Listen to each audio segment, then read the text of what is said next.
health records is a personal thing. It stems from my wife having gone through a serious medical thing. We were communicating with a lot of doctors. The message that we were getting didn't, for me, correlate to the information we were given. We would be told it could be this, could be cancer. We do these tests, and the tests came back negative. And I'm like, yeah. We're like, hey, let's take this stuff and take it to the second doctor. And the first thing the second doctor, who's in the same city, who works in like literally the adjacent hospital to the first doctor, can't look at the records from the first physician. This new doctor wants a new PET scan.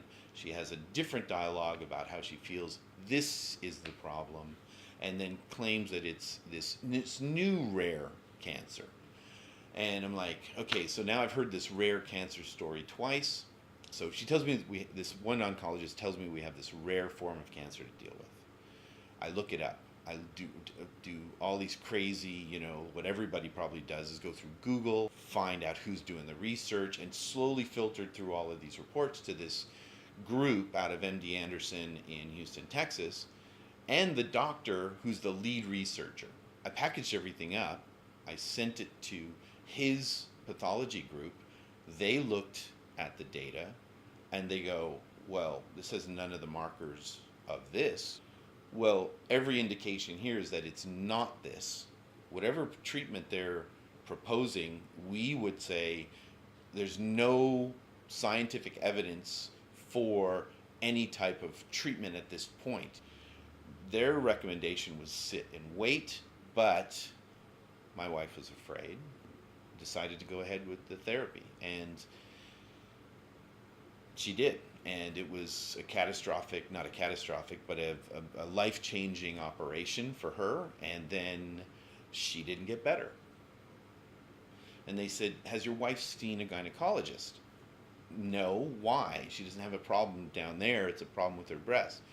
Yes, but the imaging specialist has a note in here that says recommended patients should see gynecologist. So now I've got all the electronic files.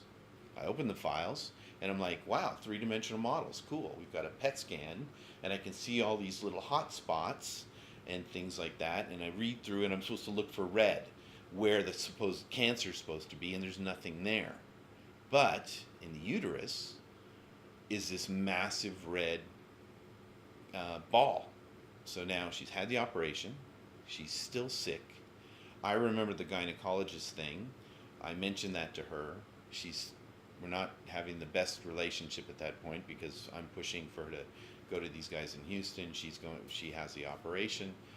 Now I'm telling her that we need to go see the doctor again. She's like, it's not what it is, not what it is. I get her to the gynecologist. He's like, whoa, wait a second. Yeah, you're in surgery tomorrow. She has the operation. The doctor says, this could have been what the cause was the whole time. I tell this story to people and I get 10, 15 stories back. So health became our thing because it became personal for us.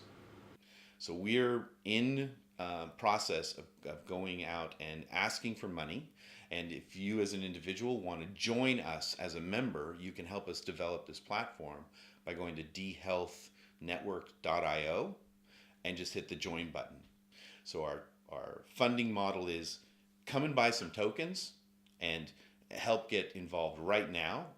We're actually selling them at this very moment. Just go to the website, dHealthNetwork.io. The other big thing about investing in dHealth right now is every dollar you give, we take 72% of it and put it against action projects.